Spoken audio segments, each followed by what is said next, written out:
Hello guys, welcome to our channel engineering. Guys, ये part second है unit one का। कुछ topics हमने ऑलरेडी कवर किए पार्ट वन में, sensors and transducers unit one के, और जो रिमेनिंग टॉपिक्स हैं वो हम इस वीडियो में कवर करेंगे। और गाइस, अगर आपका कोई भी डाउट हो in part one, so guys वो आप मुझे कमेंट करके पूछ सकते हैं, बता सकते हैं। कोई सजेशन हो गाइस, आप वो भी दे सकते हैं। सो देखते हैं रिमेनिंग टॉपिक्स।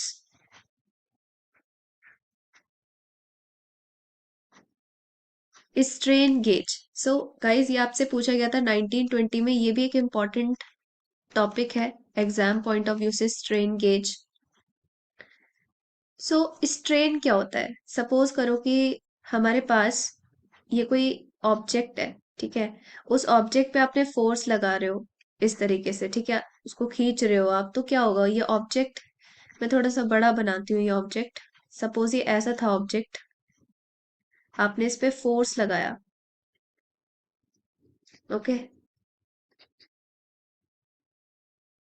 और जब आप इसको खींचोगे, और सपोज ये रबड़ का ऑब्जेक्ट है, तो क्या होगा? ये इस तरीके से थोड़ा सा खिंच जाएगा, थोड़ा सा खिंच जाएगा ये। और इसकी जो ये चीज होगी, एरिया, ये वाला पार्ट जो होगा ये थोड़ा कम हो जाएगा। मतलब लेंथ जो है वो बढ़ जाएगी और एरिया जो है वो कम हो जाएगा। तो स्ट्रेन का क्या मतलब होता है? स्ट्रेन का मतलब ये होता है चेंजेस इन डायमेंशंस, ठीक है। किसी भी डिवाइस की, किसी भी, हम कुछ भी ऑब्जेक्ट ले सकते हैं रबर का, अगर फोर्स लगाने पे उसके डायमेंशंस में चेंज आए, उसको हम कहते हैं स्ट्रेन। और इस स्ट्रेन को कैलकुलेट करने के लिए हम एक डिवाइस का यूज करते हैं जिसे कहते हैं हम स्ट्रेन गेजेस, ठीक है। तो हम यहाँ पे देखेंगे कि स्ट्रेन गेजेस को किस तरीके से यूज किया जाता है इन कैलकुलेटिंग द स्ट्रेन। यहाँ पे जो हम फोर्स यूज करते हैं वो हम बोलते हैं force per unit area, okay. यहाँ पे जो हम फोर्स यूज करते हैं वो हम कहते हैं फोर्स पर यूनिट एरिया, यानी कि हम उसको स्ट्रेस का नाम देते हैं, ठीक है। तो हम क्या बोलते हैं कि हमने स्ट्रेस अप्लाई किया किसी भी ऑब्जेक्ट पे या रबर पे, तो फिर क्या हुआ? स्ट्रेन आया उसमें, यानी कि उसके डायमेंशंस में चेंजेस आए, वो हम कैलकुलेट करते हैं यूजिंग स्ट्रेन गेजेस, ओके। सो एक बार पढ़ते हैं क्या लिखा है यहाँ पे डेफिनेशन में। Devices to measure these small changes in dimensions are called strain gauges. एक चीज और, कि हम स्ट्रेन का फॉर्मूला इस तरीके से लिखते हैं, change in dimension upon original dimension.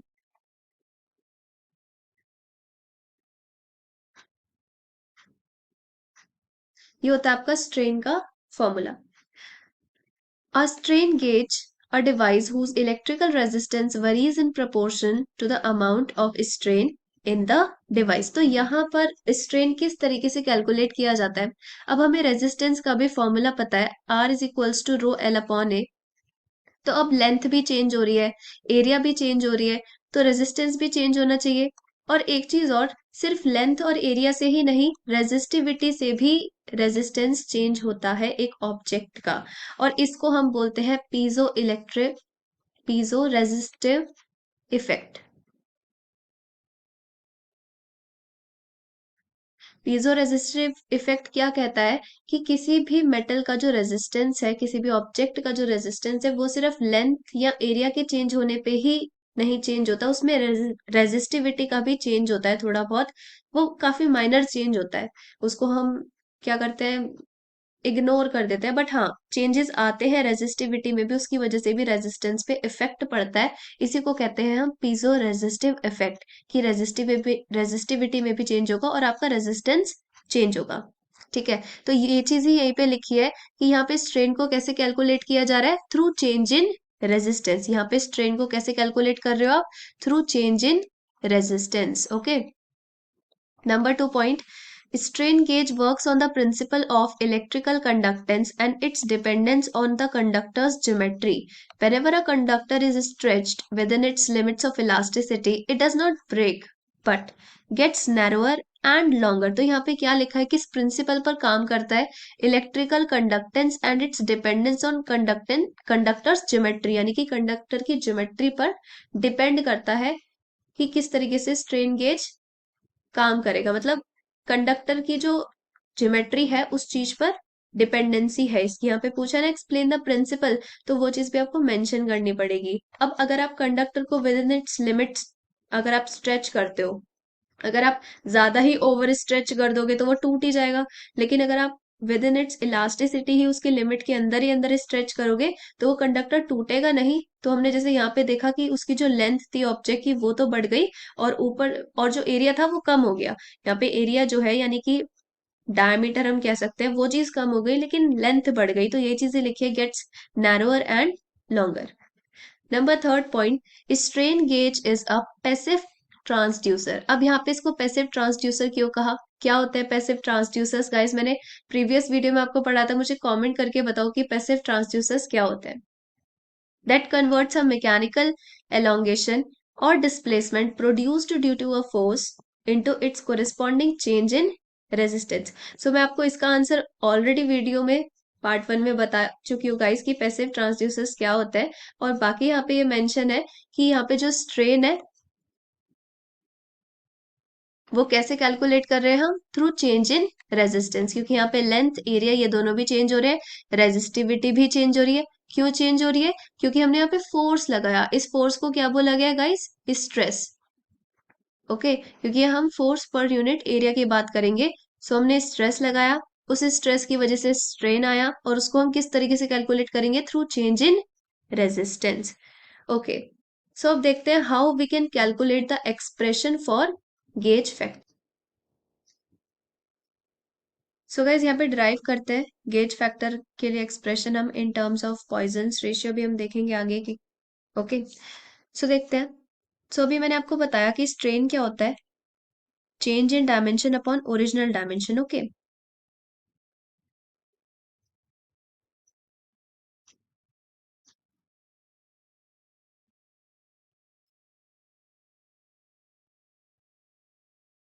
सो अगर आप लेटरल स्ट्रेन की बात करो, सो अगर आपका एरिया में चेंज होता है तो वो आपका लेटरल स्ट्रेन होता है। लेकिन अगर आप लॉन्गिट्यूडनल स्ट्रेन की बात करो तो मैंने बताया लेंथ में चेंज होता है। ठीक है, ये आपका कोई भी मेटल का ऑब्जेक्ट है, आप उस पर स्ट्रेस लगा रहे हो। सो ये ऑब्जेक्ट सपोज इस तरीके से थोड़ा सा डिफॉर्म हो गया इस स्ट्रेस की वजह से, तो यहाँ पे लेंथ में चेंज आया और एरिया में चेंज आया। सो एरिया में चेंज आने का मतलब है कि लेटरल स्ट्रेन, और लेंथ में चेंज आने का मतलब है लॉन्गिट्यूडनल स्ट्रेन। ओके, अब यहाँ पे लेंथ एरिया दोनों ही वेरी कर रहे हैं। सो यहाँ पे रेजिस्टेंस भी चेंज होता है और रेजिस्टिविटी भी चेंज होती है, जिसको अभी हमने देखा कि पीजो रेजिस्टिव इफेक्ट कहते हैं। सो यहाँ पे हम रेजिस्टेंस को डिफरेंशिएट करेंगे with respect to stress. So I will write d are by D S. Okay, with respect to stress, यहाँ पे मैंने स्ट्रेस को एस से डिनोट किया है। So D by D S of rho L upon A. Okay, देखते हैं इसको किस तरीके से डिफरेंशिएट करेंगे। तीनों ही जो क्वांटिटीज है तीनों वेरिएबल है, क्योंकि तीनों में ही चेंजेस आ रहे हैं। ऐसा नहीं कि यहाँ पे रो कांस्टेंट है एल या ए, तीनों ही वेरिएबल है। एल भी चेंज हो रहा है, रो भी, ए भी चेंज हो रहा है, और रेजिस्टिविटी भी चेंज होती है, और रेजिस्टेंस तो हो ही रहे हैं इन तीनों फैक्टर्स की वजह से चेंज। ठीक है, तो यहाँ पे सबसे पहले रो एंड ए को कांस्टेंट रखा और एल को डिफरेंशिएट किया। तो यहाँ पे मैंने लिखा del L upon del s. किसके रेस्पेक्ट में कर रहे हैं? स्ट्रेस के रेस्पेक्ट में कर रहे हैं। ओके, उसके बाद हम एरिया को डिफरेंशिएट करते हैं। अब एरिया को अगर डिफरेंशिएट करेंगे, सो रो और एल को हम कांस्टेंट रखेंगे। अब एरिया का कैसे निकलेगा डिफरेंशिएशन? सो एरिया क्या है? 1 अपॉन ए। 1 अपॉन ए को हम कैसे लिख सकते हैं? ए टू द पावर -1। अब इसका डिफरेंशिएशन करेंगे तो कैसे करेंगे? -1 आगे आ जाएगा, ए टू द पावर -2। सो ये बन जाएगा -1/a²। ओके, सो यहाँ पे मैंने लिखा -1/a² डिफरेंशिएशन, और del A by del S, plus यहाँ पे मैंने एल का डिफरेंशिएशन कर दिया, यहाँ पे ए का डिफरेंशिएशन कर दिया। अब किसका रह गया? रो का डिफरेंशिएशन रह गया। सो एल और ए को कांस्टेंट रखना पड़ेगा, और रो का डिफरेंशिएशन। जब हमारे पास एक से ज्यादा वेरिएबल होता है डिफरेंशिएट करने के लिए, तो हम इसी तरीके से डिफरेंशिएट करते हैं। एक क्वांटिटी को डिफरेंशिएट करते हैं, बाकियों को कांस्टेंट रखते हैं। ओके, अब यहाँ पे मैंने क्या करा? अब नेक्स्ट स्टेप में मैंने आर से डिवाइड कर दिया पूरी इक्वेशन को। ओके, अब अगर मैं आर से डिवाइड करती हूँ तो मुझे क्या मिलेगा? 1/r D R by D s is equal to rho upon A r plus rho L upon r -1/a² del A by del S plus l upon A del rho by del s. यहाँ पे मैंने पूरी equation को are से divide कर दिया। Okay, अब यहाँ पे आर की आपकी ओरिजिनल वैल्यू क्या थी? रो एल अपॉन ए, ये आपकी आर की ओरिजिनल वैल्यू थी। तो अब इसी वैल्यू को हम यहाँ पे सब्सटीट्यूट कर देंगे। ओके, इसको एज इट इज रखा है यहाँ पे। सो रो अपॉन ए, आर की वैल्यू क्या है? रो एल अपॉन ए del L upon del S. Okay, minus मैं यहाँ पे overall I am writing, so 1/a² rho L upon value of r, that is rho l upon a, then del a by del s plus l upon ra del rho by del s. Okay, I have to substitute the value of r, so rho l by a. Okay, so यहाँ से काफी cancelled out हो रही है चीजें, यानी कि simplify हो रहा है हमारा एक्सप्रेशन। ए से ए कैंसल्ड आउट, रो से रो कैंसल्ड आउट। ओके, सो हमारा सिंप्लीफाइड एक्सप्रेशन क्या आ रहा है? 1/l del l upon del s minus 1/a del a by del s plus 1/रो del rho by del S.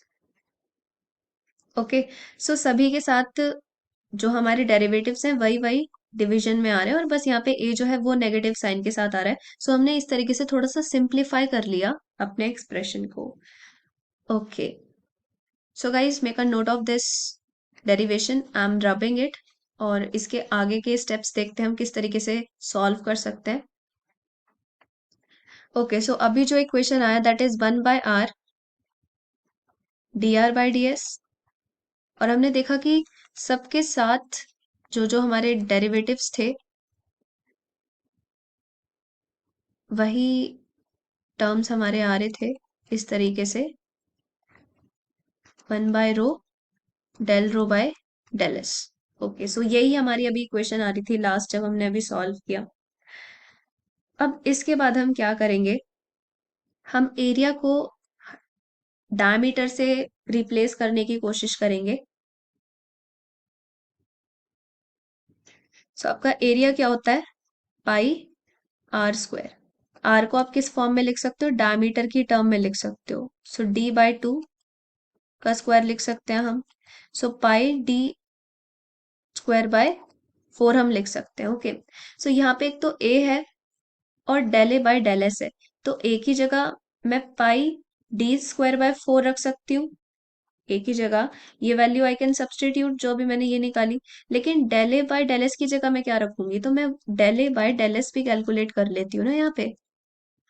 ठीक है, तो a की वैल्यू क्या है? πd²बाय 4। अब यहाँ से del A by del s अगर हम कैलकुलेट करेंगे तो एक ही चीज वेरिएबल है, दैट इज d, बाकी सारी टर्म्स कांस्टेंट है। सो π/4 आपका कांस्टेंट, d² का डिफरेंशिएशन आ जाएगा आपका 2d, और d का क्या आ जाएगा? Del T by del S. Okay, so ये आपका आ गया differentiation del A by del S का। सो सब्स्टिट्यूट करते हैं अब इसको इक्वेशन में और देखते हैं क्या आ रहा है हमारा।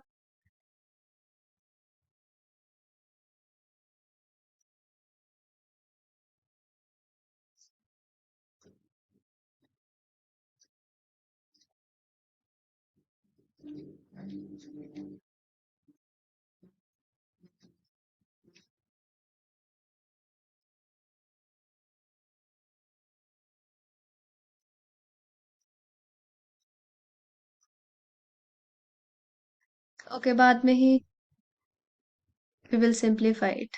I'm writing the same.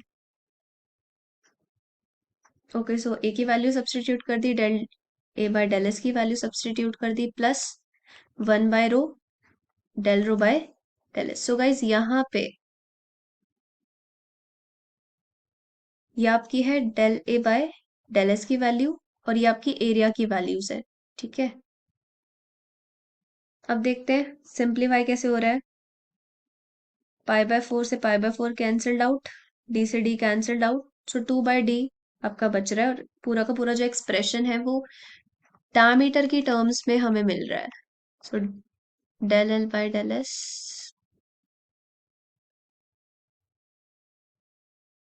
-1/d 2/d del D by del S plus 1/ρ del rho by del S. Okay, so ये आपकी इक्वेशन जो है ये आ रही है। अब हम क्या करेंगे, अब यहाँ पे हम देखते हैं पॉइजन्स रेशियो क्या होता है।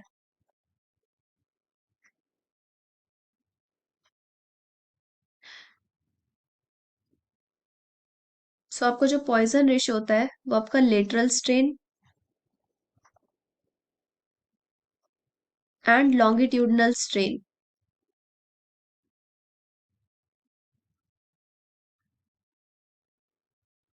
इसका रेशियो होता है। सो हम इसको कैसे लिख सकते हैं, minus del D by d divided by minus del L by l. अभी मैंने आपको बताया था लॉन्गिट्यूडनल स्ट्रेन जो होता है वो चेंज इन लेंथ में होता है और lateral strain change in area में होता है। तो जैसे हमने यहाँ पे एरिया को थ्रू डायमीटर रिप्लेस किया है, इसलिए मैंने एरिया को यहाँ पे भी डायमीटर से रिप्लेस कर दिया। इसको हम रिप्रेजेंट करते हैं न्यू से। सो हम यहाँ पे लिख सकते हैं nu is equals to minus del D by d upon del L by l. अच्छा, मैंने यहाँ पे 2 बार नेगेटिव साइन लगा दिया, एक ही बार आएगा गाइस। क्यों आएगा नेगेटिव साइन, क्योंकि ये अगर आपका ऑब्जेक्ट है, जब आप इस पे स्ट्रेस लगा रहे थे तो इसकी लेंथ बढ़ रही थी बट एरिया घट रहा था, यानी कि जो आपका लॉन्गिट्यूडनल स्ट्रेन था वो बढ़ रहा था और लेटरल स्ट्रेन जो है वो घट रहा था। इसी वजह से यहाँ पे नेगेटिव साइन लगाया गया है। सो इसको हम न्यू से रिप्रेजेंट करते हैं। तो यहाँ पे डेल डी बाई डी की value minus nu del L by l ये निकल के आ सकती है और इसको हम अपनी इस वाली इक्वेशन में रख सकते हैं, इस वाली इक्वेशन में यहाँ पे। ओके, सो यहाँ पे आपकी इक्वेशन क्या आ रही है, 1/l del L by del S 2/d del D by del S plus 1/ρ del rho by del S हो। So let's write the equation जो हमारी अभी आई, 1/r D R by D S 1/l del L by del S 2/d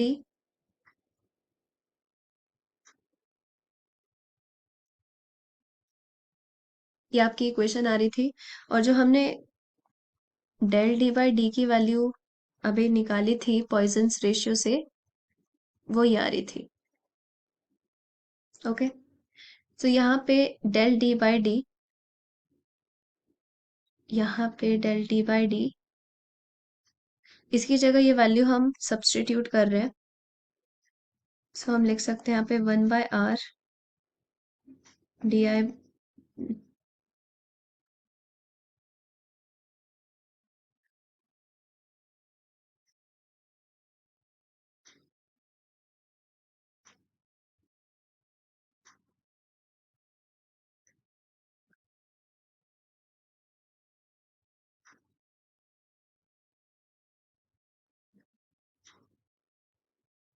अब यहाँ से हम common ले सकते हैं कुछ, 1/l del L by del s common ले सकते हैं हम।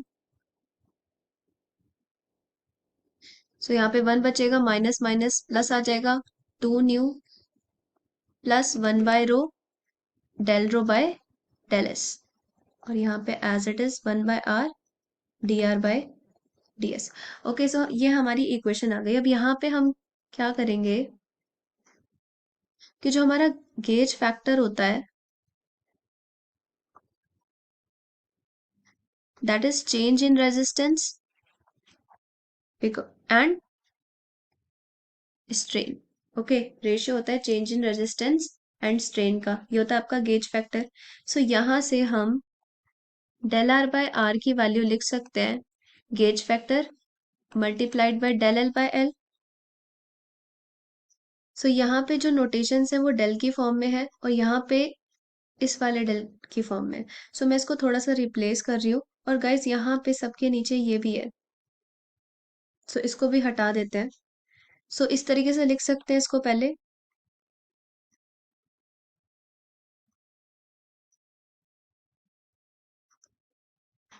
Wait.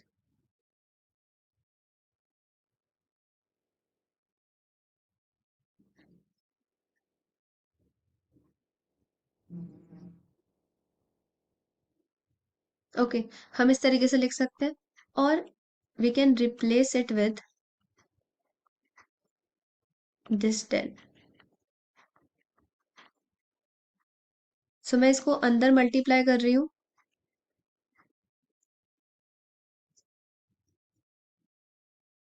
I can write del rho by रो।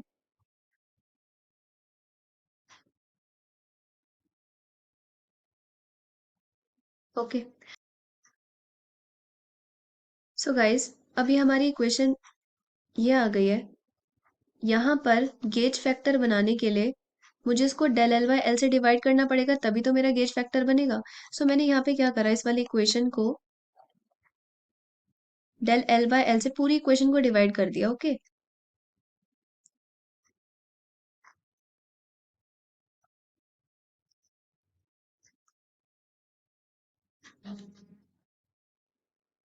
सो यहाँ पे ये तो बन गया आपका गेज फैक्टर। यहाँ पे आ गया 1, इसको भी डेल एल बाय एल से मैंने डिवाइड किया, plus 2 nu, plus del rho by rho upon del L by l. Okay, अब यहाँ पे ये जो आपका टर्म है, ये शो करता है कि there is some change in resistance because of resistivity, लेकिन ये जो चेंज होता है ये बहुत छोटा होता है, इसलिए हम इसको निग्लेक्ट कर देते हैं, और हम डायरेक्टली लिख सकते हैं गेज फैक्टर का एक्सप्रेशन 1 + 2 न्यू। सो गाइज, इस तरीके से हमने डिराइव किया है गेज फैक्टर का एक्सप्रेशन। किसी भी स्टेप में अगर आपको कोई डाउट हो, सो गाइज कमेंट करके जरूर बताना। अब देखते हैं नेक्स्ट टॉपिक,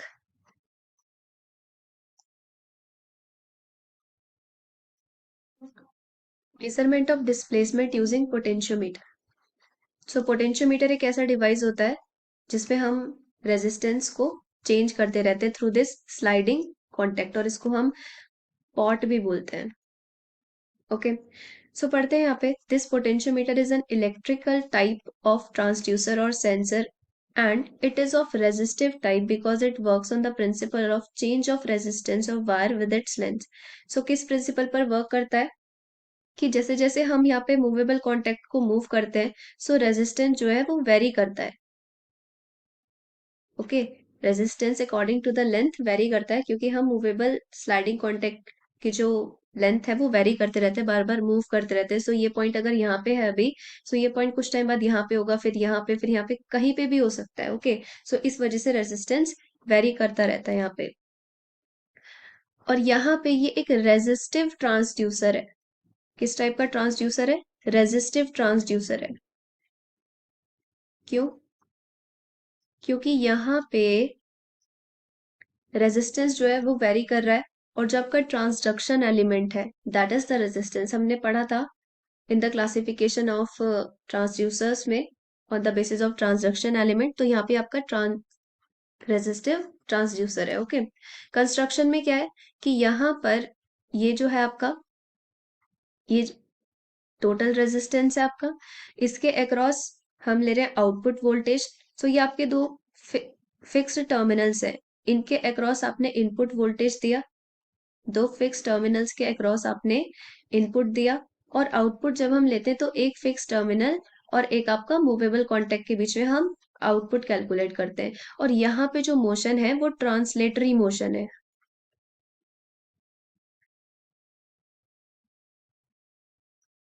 और यहाँ पे जो आपका स्लाइडिंग कॉन्टेक्ट है उसका जो मोशन है वो रोटेशनल मोशन है।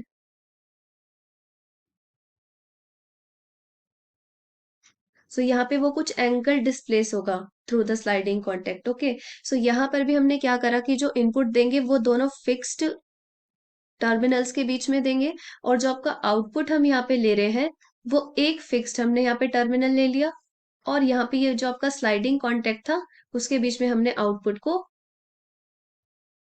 प्लॉट कर दिया यहाँ पे। ओके, यहाँ पे हम रिकॉर्ड करेंगे कि हमारा आउटपुट क्या आ रहा है। ओके, अब नेक्स्ट स्लाइड में देखते हैं हाउ वी कैन डिराइव।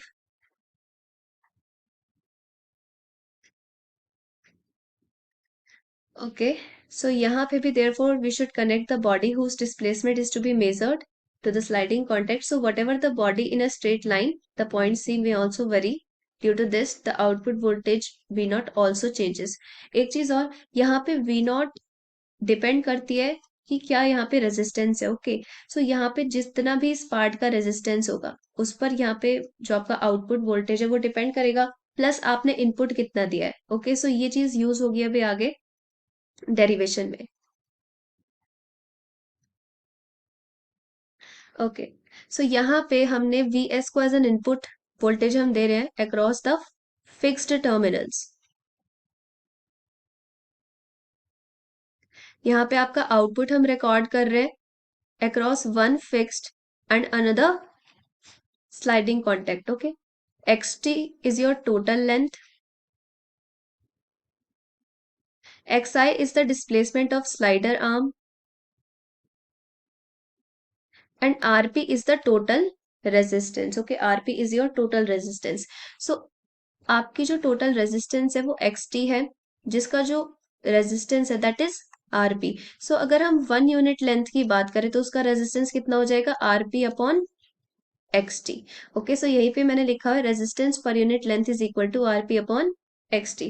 अभी मैंने पीछे बताया कि जो आपका आउटपुट वोल्टेज है, ये आउटपुट वोल्टेज डिपेंड करेगा किस पे, कि यहाँ का रेजिस्टेंस कितना है इस पार्ट का, और आपका टोटल रेजिस्टेंस कितना था, प्लस आपने इनपुट वोल्टेज कितना दिया। तो यही फॉर्मूले में लिखा हुआ है resistance at output terminal upon resistance at input terminal multiplied by input voltage. Okay, अब यहाँ पे resistance at in output terminal कैसे निकलेगा। अब आउटपुट की लेंथ कितनी है, xi, सो xt लेंथ के लिए rp था रेजिस्टेंस, टोटल आपकी लेंथ कितनी है xt, तो rp रेजिस्टेंस 1 यूनिट लेंथ के लिए कितना निकला, rp अपॉन xt. सो अगर आपकी लेंथ xi है तो उसका रेजिस्टेंस कैसे निकालोगे, rp upon xt multiply by xi. सो इस तरीके से हम xi लेंथ के लिए भी क्या निकाल सकते हैं, रेजिस्टेंस. तो आउटपुट टर्मिनल के क्रॉस ये आया आपका रेजिस्टेंस, ये वाली वैल्यू रखेंगे हम। Resistance at input terminal, input terminal का कितना रेजिस्टेंस है आपका, ये आपका इनपुट टर्मिनल है, तो टोटल रेजिस्टेंस जो है वो ये आपका इनपुट टर्मिनल का रेजिस्टेंस आ जाएगा, दैट इज आरपी, और वीएस आपका इनपुट वोल्टेज। अब देखते हैं हमने नेक्स्ट स्लाइड में कैसे वैल्यूज को सब्सटीट्यूट किया है। ओके, सो हमने सेम यही वैल्यूज को यहाँ पे सब्सटीट्यूट किया, ये अभी हमने देखा कि कैसे हम आउटपुट टर्मिनल की लेंथ निकाल रहे थे। देन हमने इसको सॉल्व कर लिया, इसको ऊपर ले गए, सो यहाँ पे कैंसल्ड आउट हो गए, सो हमारा ये आया एक्सप्रेशन। सो यहाँ हम ये कह सकते हैं जो हमारा आउटपुट वोल्टेज है वो डिपेंड करेगा कि आपके स्लाइडिंग कॉन्टैक्ट की लेंथ कितनी है।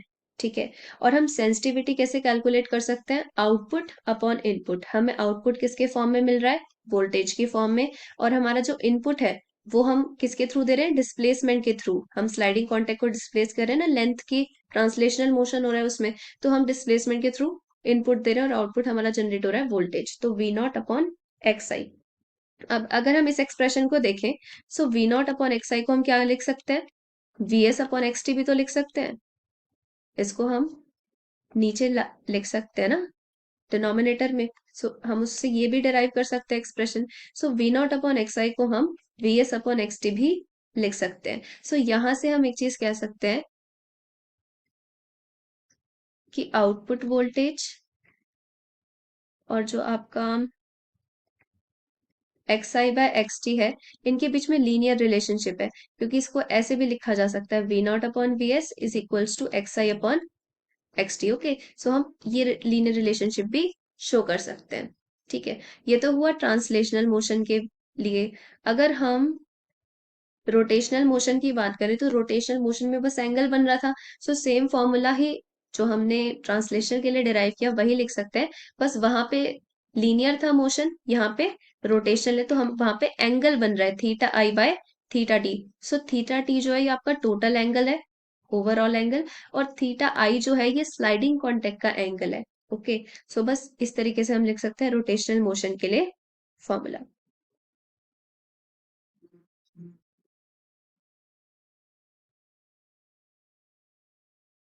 So guys, that is all about this video.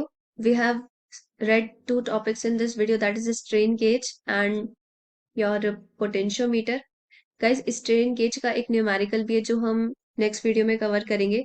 So guys, अगर आपको कंटेंट पसंद आता है सो लाइक करना, जिन दोस्तों को ज़रूरत हो उनके साथ शेयर कर देना, और गाइस सब्सक्राइब कर देना सो दैट आपको नोटिफिकेशन जल्दी से जल्दी मिल जाए नेक्स्ट वीडियो का। सो बाय गाइस, मिलते हैं नेक्स्ट वीडियो में।